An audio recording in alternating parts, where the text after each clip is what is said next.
of the country is certainly making it, in some ways, a silver lining of waking up many liberal whites who focus too much on what we call de jure discrimination as opposed to de facto discrimination, meaning that just because the law may say that it's illegal to discriminate based on race doesn't mean that in fact there aren't discriminatory practices and policies.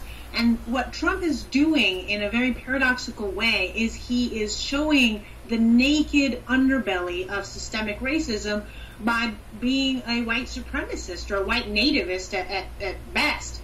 And in terms of who he socializes with or who he incorporates into his regime, such as Steve Bannon, who may not be there formally, but I think he's still influencing him behind the scenes, Stephen Miller, many xenophobic and Islamophobic and anti-black advisors that are advising him in ways that continue these disproportionate impacts on African Americans and Latino communities and Muslim communities. So what you see now with this militarization of the police, the growth of the police state, is a very stark contrast between how his regime, and I call him a regime because I think Trump is an authoritarian. The only reason he isn't able to implement authoritarianism writ large is because of our institutions and our Constitution.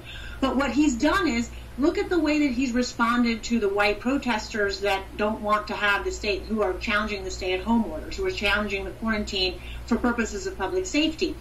He is supporting them. He's saying, yes, this is their right. And in fact, he's even passing policies in terms of telling governors you should open up the economy. Whereas he's telling the police and the National Guard and telling the protesters that he's going to start shooting them when it is African-American protesters, Latino protesters, and their white allies that are openly challenging anti-black racism.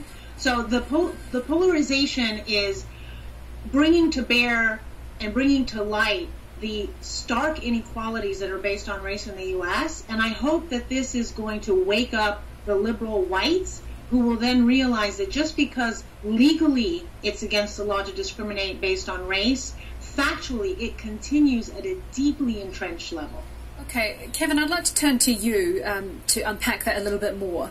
Donald Trump, on the one hand, has said what happened to George Floyd was awful, it was a grave tragedy. On the other hand, he also said, as I mentioned there, when the looting starts, the shooting starts. He's warned protesters about approaching the White House, warning them of vicious dogs and ominous weapons. Do you think Donald Trump exacerbates polarization in the U.S.? Well, you know, there's a couple things, and I want to make it clear I'm a civil and human rights activist, because what we're talking about are the fundamental human rights of people in America. Rather, it's because of race, religion, gender identity, class background, ability, disability. The problem is that we are not the democracy that we claim to be, and we've never been the democracy we claim to be. The country was founded on slavery and the genocide of Native Americans. It was founded on the oppression of women, women being invisible in every way. And if you were a poor person, including poor white people, you had no rights either. And so only because of things like the civil rights movement, the feminist movement, have we seen progress in this country. We need to be very clear about that.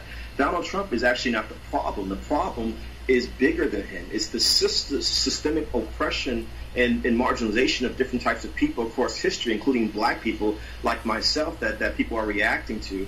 And yes, liberal and progressive white folks, even moderate white folks, sisters and brothers, are realizing with the election and ascendancy of Donald Trump that they don't even matter. You know, but the reality is Donald Trump is George W. Bush. Donald Trump is Ronald Reagan. Donald Trump is Andrew Jackson, Andrew Johnson.